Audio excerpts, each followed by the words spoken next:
All right, let's get started. Hello, everyone, and welcome to our second session of our Q&A for CAN-ARX. My name is Ricky. I'm an assistant project manager for CAN-ARX, and Roxy. Hi, everyone. This is the fourth session, the final session of our CANARX Q&A sessions here. And so hopefully you can see my screen, Ricky. Yeah, we can just get right into it. Awesome. Great. So thank you, everyone, for joining us on YouTube. So if you have any questions at any time, please pop them in the chat there. This will be a 30-minute session covering what the competition is, the different application streams that we have, the application process, and also a few opportunities to get your questions answered live. So let's get into it. First of all, I just want to introduce who we are as an organization running this competition. So SEDS-Canada, we believe that by providing students with experiential learning opportunities, such as projects, research programs, and professional development opportunities, that we can really strengthen Canada's space sector, both in the governmental, industrial, and institutional space sectors. So we are fully student-run. So our board of directors are all students, and we're also a federally incorporated nonprofit working since 2014. And our major goal, like I mentioned earlier, is to inspire and empower students to join the space industry. So we have several members from across Canada who are all students, and from almost every province and territory. We're still missing a few here, so if you have friends in these listed provinces and territories, let them know about us. And so we create a platform for students to advance Canada's space sector and learn valuable skills for future careers in the space sector. So for this Q&A session, we will have a brief overview of this new competition that we're running. And then we'll break briefly for answering some questions related to what we've presented so far. And then after that, we will go into the different participation options and streams, and then also how to apply. And then at the end, we'll also leave some time for questions. But please do post your questions in the YouTube chat whenever you'd like, and then we will get to them during those breaks. So my name's Roxy, and I'm the project manager for this competition, along with Ricky, who's assistant PM, and then we have a few other members of the team as well. So the project is called the Canadian Arctic Research Expedition, or CAN-ARX for short. And this is a new competition that we've developed in partnership with Western University's Institute for Earth and Space Exploration. And then we also have a few community partners, the two listed here, Space Generation Advisory Council and Astrius, who have been instrumental in really broadening our reach to professionals and students across Canada and also across the globe. So what is CAN-ARX? So this is an opportunity for students to conduct an experiment or research project in one of 4 topics. So we've selected planetary science, atmospheric science, resource utilization and food production, and remote healthcare as our 4 topics of research. So when proposing your idea, it has to fit within at least one of these categories. We will select one winning team of students to go on the expedition in Canada's Arctic, and I'll talk about the location possibilities and the whole process for in terms of the expedition outline and what we will be doing in the Arctic. So the objectives for the competition closely match a lot of our other competitions, such as our parabolic flight campaigns and our stratospheric balloon campaigns, with a few slight differences. But the first is to be able to allow students to conduct research in a completely novel setting. It's definitely not every day that you get to travel to the Arctic and do research there. So this is something that we believe is not currently offered to students in Canada. And so we wanted to actually give students the opportunity to do it. Next, performing meaningful science and publishing their work. This is really important to us at SEDS-Canada because we really do see students at the post-secondary level being capable of contributing to the body of work and body of literature that's out there. And so we highly encourage students to submit manuscripts to peer-reviewed journals and actually get their name out there in the scientific community. Next, connecting with local community through a vast engagement plan. So we have a lot of opportunities to engage with both students at the elementary level and high school level, as well as community members in the Arctic during the expedition and as well as leading up to the expedition. Next, building connections with professionals in relevant industries. So this is really important for building your own personal network so that you can explore opportunities, collaborate with people, even just job opportunities and things like that. These are all things that that you can achieve just by having a very broad network of professionals. And then lastly, honing communication and presentation skills, which is absolutely critical for any job, whether it's in the space industry or not, being able to communicate your ideas and really tell people what you're doing, why you're doing it, and even why they should fund what you're doing. These are all very critical skills to have.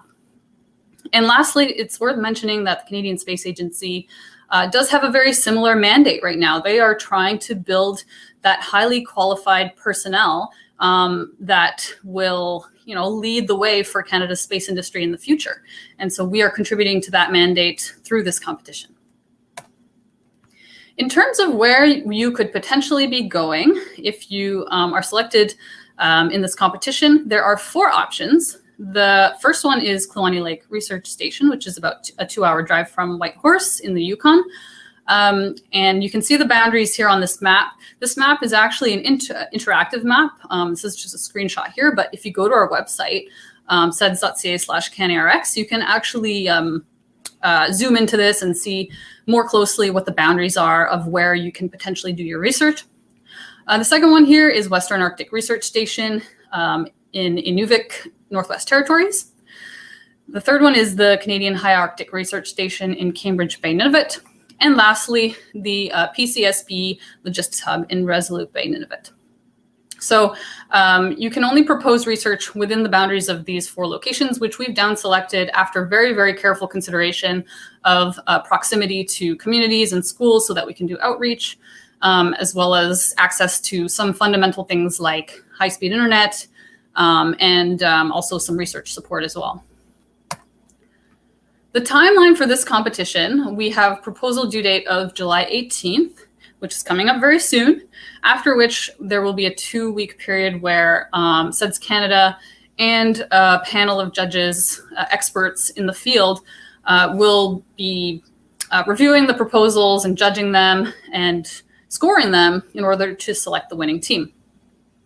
Right after that, we expect that the Canadian Space Agency will announce their funding round, which is called the FAST program, Flights and Fieldwork for the Advancement of Science and Technology.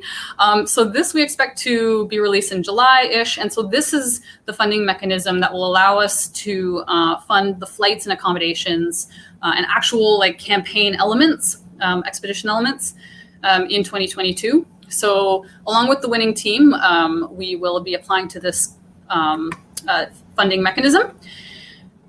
Now, right after we submit our funding proposal to the CSA is when the winning team of students will start to get to work on their experiment. So whether you're building some kind of hardware or preparing to collect data in the Arctic or anything like that, you'll have 9 months to prepare your experiment. Now, regardless of funding from the CSA, because we won't hear back from them for a very long time, that 9-month period, we expect the students to find their own funding to develop their experiment, whether it's building prototypes and building the final hardware that you'll take with you to the Arctic. We expect to hear back from the CSA around January. And if we are selected, obviously the expedition window is May 2022. If we are not selected, that will push back the expedition probably at least by a year. Just until we secure enough funding to support the expedition.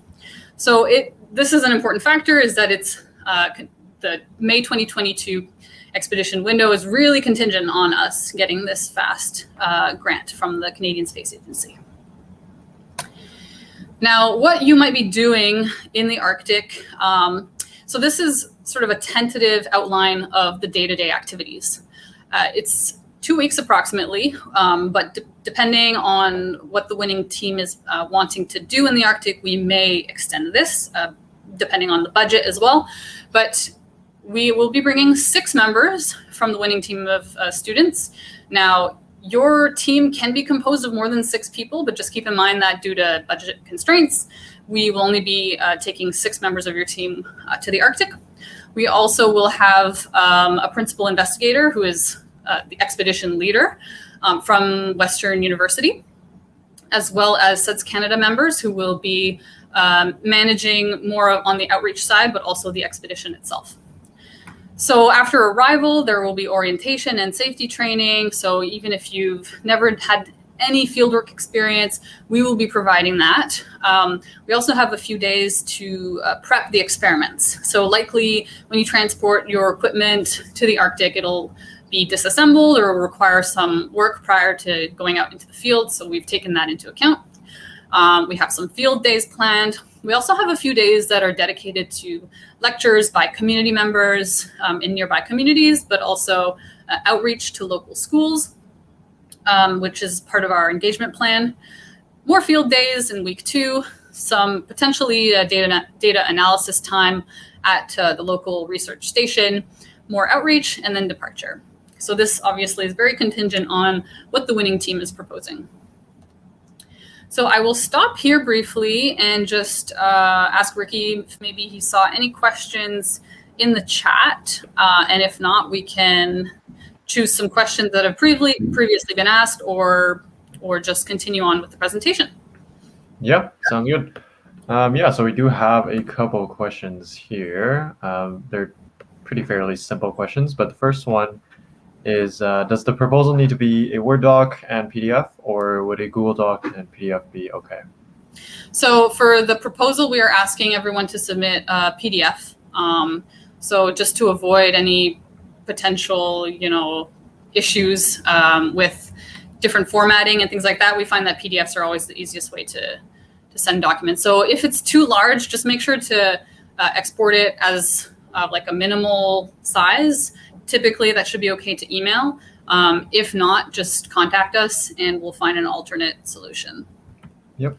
Yeah, and I just want to mention that all the requirements of that you can also find in the handbook. It's section 1.6. So be sure to go over the handbook in detail. All right, next one is, does the expedition crew need to be 6 people, or would 4 or 5 be okay?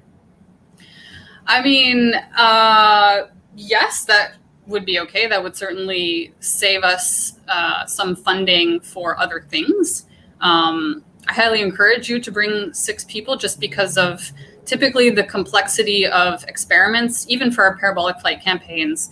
Even though only 2 students actually get to fly in microgravity, they typically have at least 2 or 3 or sometimes 4 other students there on hand to work out any troubleshooting or any problems. So highly, highly encourage, even if your experiment technically only needs to be conducted by 1 person, it's always best to have your team there who can offer expertise. So yeah, that's my answer. I recommend 6 people, but if your team is small and you'd prefer to have a smaller team, that is totally fine. Yeah, no, that sounds great. All right, then yeah, those are the couple questions that we have right now. We can just get right back into the presentation then. Awesome. So the second half of this presentation is dedicated just to a bit more detail in what the application streams are. So I mentioned the 6 members of a student team that will be going on the expedition. This is what we are calling the CAN-ARX primary team. So we make the distinction because we have some other sub-teams that will be part of the expedition in some way or form. But so for this, as Ricky mentioned, we have a handbook available for this application process, and it's available on our website, seds.ca/CAN-ARX. So look through that. For sure, it has a lot of details on the application process and the rubric, most importantly, when submitting your proposal. So this is to be part of the primary team. You just have to be a student enrolled at a Canadian post-secondary institution. So this includes colleges, cégep, universities. You can be part-time or full-time, and you don't have to be a Canadian citizen. You can be a permanent resident or, a visiting student from abroad, anything like that. You are eligible for the primary team. So the steps to apply, you should review the student handbook and then form your team. I recommend at least 6 students, and these can be from your home institution, so your university or college, or you can have a mixture of members from your home institution and another institution. If you would like to collaborate with others from another university or something like that, that's totally fine. Then you'll have to find a faculty advisor. This is someone who is employed by your home institution. So that's wherever your team leader is enrolled at, the faculty advisor should be employed there as well, and can be a teacher, a professor, anyone who can provide some technical guidance throughout the the whole year that you're developing your experiment. Then write your proposal. So write it in a Word doc or word processing type of software, and then export it to a PDF, and then submit it to CAN-ARX at SEDS.ca before the deadline, which is July 18th at 11:59 p.m. Eastern Daylight Time. So that is, oh yes, and I also want to mention that you can either make sure that you meet the criteria in the rubric depending on which type of experiment that you're doing. If you're building your own hardware, this is what we would generally call an engineering type of project. So there's unique requirements if you're submitting a proposal related to that, or if it's more of a hypothesis-driven science experiment where you aren't really developing your own hardware or things like that, but more so you'll be bringing some equipment to then collect samples or data in the Arctic and answer some sort of scientific question. There's also unique requirements for that type of project as well. So other than the primary team, we are also including what's called the CAN-ARX Delegate Team.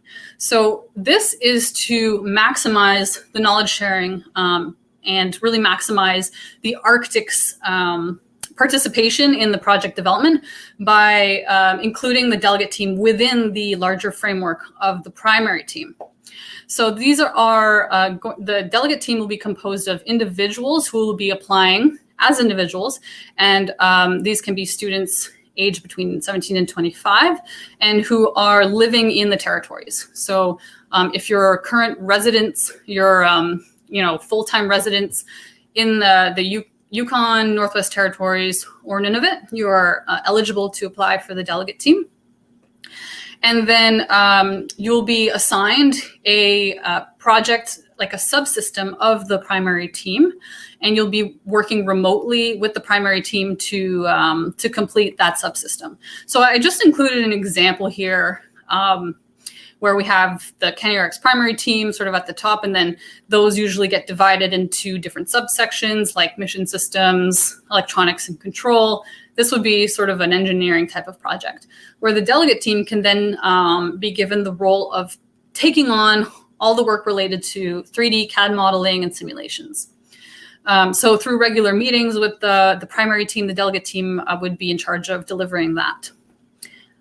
So we won't know until the deadline is passed how many individuals are applying and how many people will be part of that delegate team, but we will work with the primary team to work out what would be an appropriate amount of work to give to that delegate team.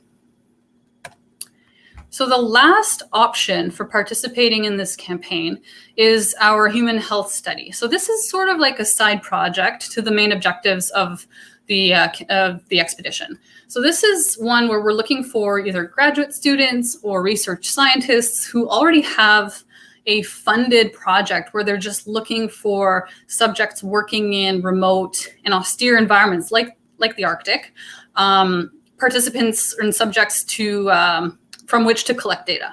So for example, if you're trying to test some kind of novel medical device that's collects data passively from human subjects, this would be a great opportunity where all of the student participants, including the SEDS-Canada representatives that will be going to the Arctic, can be your test subjects. So for this, we also have a handbook with specific requirements, so it shouldn't interfere with the main objectives of the expedition. So clearly the student team that's part of the primary team and will be in the Arctic working shouldn't have to, it shouldn't take away from their primary research or project that they're doing. It should be mostly passive, and also we won't have the funding to take the research scientists or grad students to the Arctic with us. So it has to be something that can be delegated to perhaps a SEDS-Canada member who can sort of lead the data collection and make sure things are running smoothly. This is a little bit more of an open-ended side project. So, just apply and we can get in touch and discuss the details of your project and see if it's a good fit.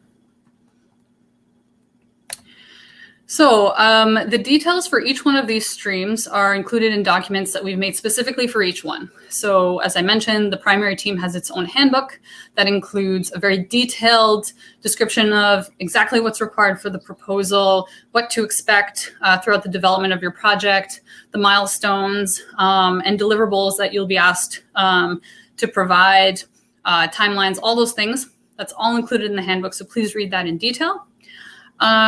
Next, we also have two little booklets for the delegate team and the health study, which both have the specific criteria for each one of those.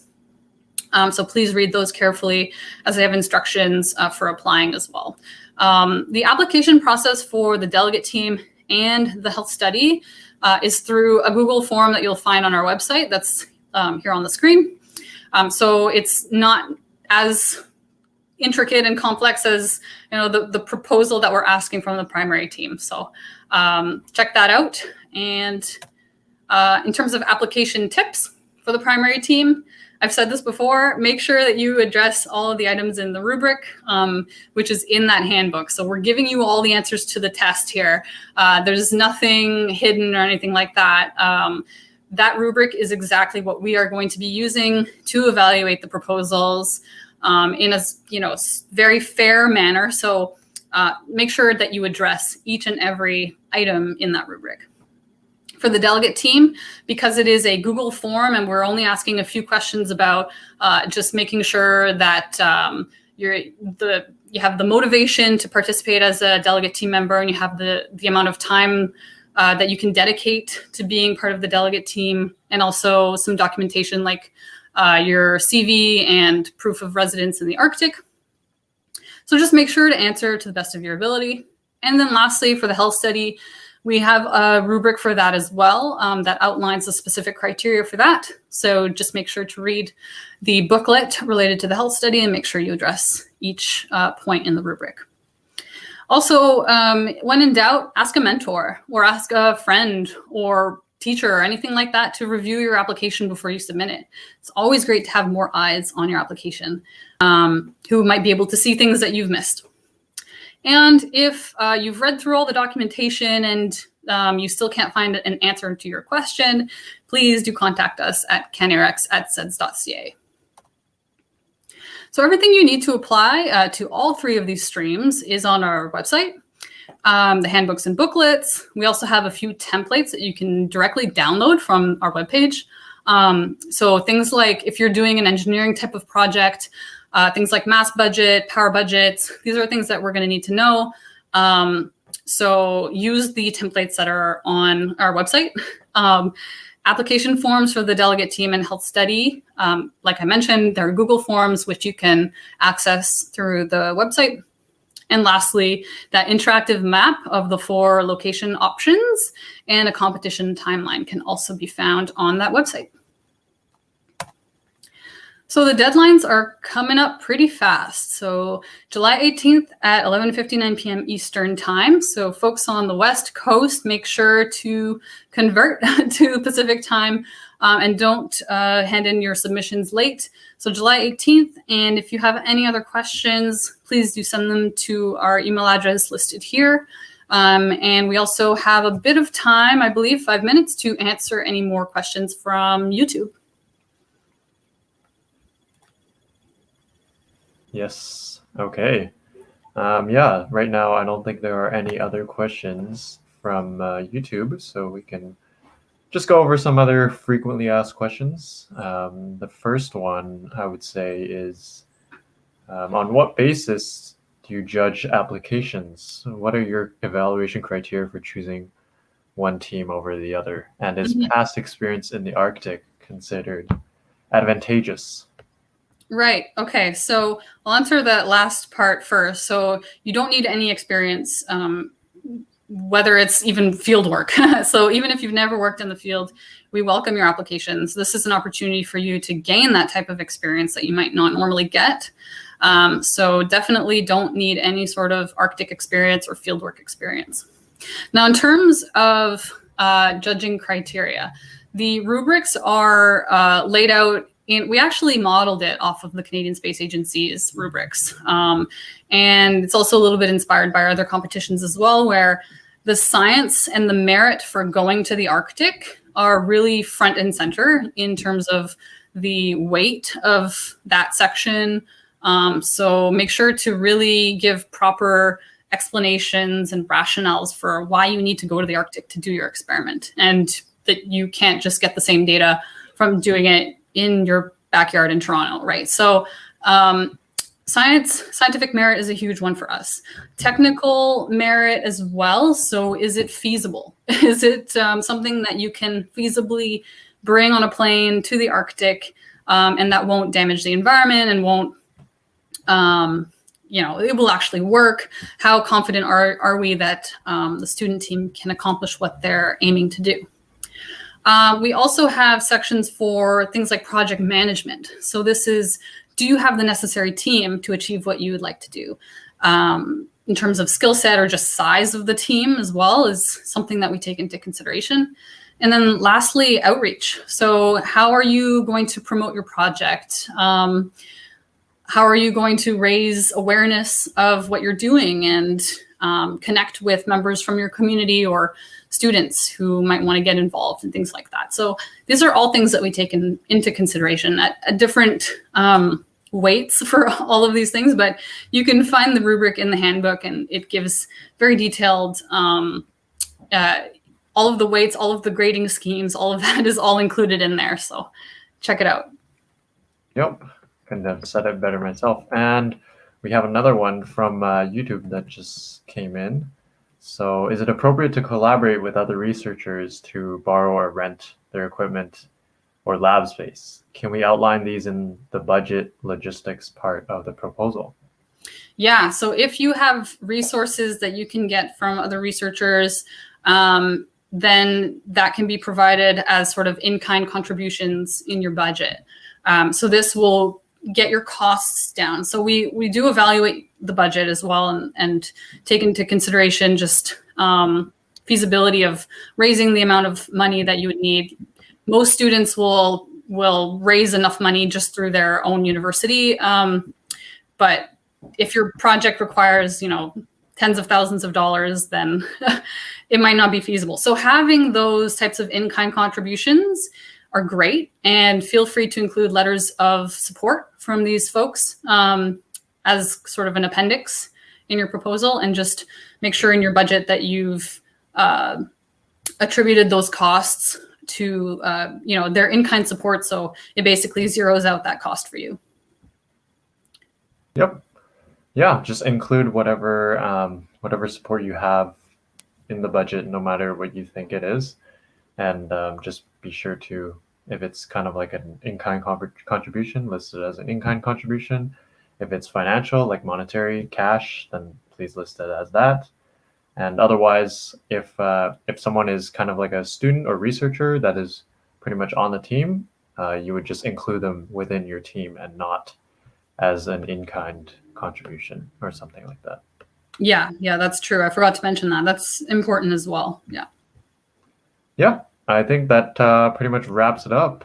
If anyone is watching and you have any other questions that we haven't answered, please feel free to check out our Q&A doc, which is on our website, so seds.ca/CANARX, or just email us at CANARX@seds.ca, which is on the screen right now. So CANARX@seds.ca. And Roxy, what do you think about that? I think that's it. Sounds great. Yes, we're right on time. Thank you so much, Ricky, for hosting, and thanks everyone for joining in. Yes, thank you, everyone. I hope everyone has a great rest of their day. Bye, everyone.